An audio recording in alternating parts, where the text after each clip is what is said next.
Niendelee kukuomba Profesa, kuondoka kwako kwenye wizara hii umebadilisha tu majukumu. Sasa wewe ni waziri mlezi wa Wizara ya Habari, Sanaa, Utamaduni. Utaendelea kutulea, na tulichofurahi zaidi umeenda Ikulu. Maana yake umeenda sehemu ambayo sisi mambo yetu yanapaswa kwenda. Kwa hiyo nakuomba ukawe balozi mwema wa Wizara ya Habari, Utamaduni, ukafuatilie yale mambo ambayo mlikaa mkakubaliana yafanyike, ili tunapoyaleta mambo yetu aidha kupitia kwa katibu mkuu kwenda kwa katibu mkuu kiongozi, au kupitia kwa waziri wetu mkuu Mheshimiwa Mwigulu Lameck Nchemba, basi wewe unagonga muhuri tu ya kwamba haya ndivyo tulitamani yawe. Na mimi nikuhakikishie Prof, nimekuambia tukio wawili, naomba nikwambie mbele ya Watanzania kupitia mkutano wetu wa makabidhiano.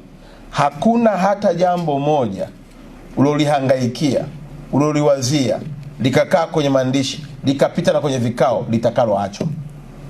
Kila ulichotamani kukiona kitakwenda kutokea, na sisi tutahakikisha kwamba tunasimamia. Mimi ni muumini wa kutokuamini aliyetoka ofisini wewe ndio na akili kuliko yeye.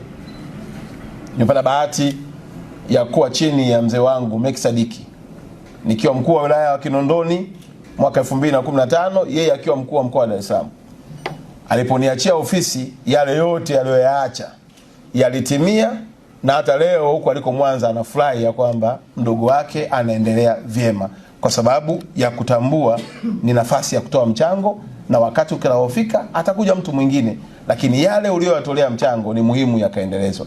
Nimepata nafasi ya kuwa mwenezi kwa dada yangu Sofia Mgema, na yeye ana furaha huko aliko ya kwamba yale aliyopanga kama mwenezi yaliendelea. Pana nafasi pia ya kuwa mkuu wa mkoa wa Arusha kwa kakaangu Mongera, yale yote aliyotamani yaliendelea kufanywa kazi, na kote huko nimeweka alama ya kutokubeza watangulizi wako, kulinda na kuendeleza kazi walizozifanya, ili kwa pamoja tuwe na historia njema kama taifa ya kuwa na muendelezo wa watumishi wanaopita kwenye nafasi mbalimbali.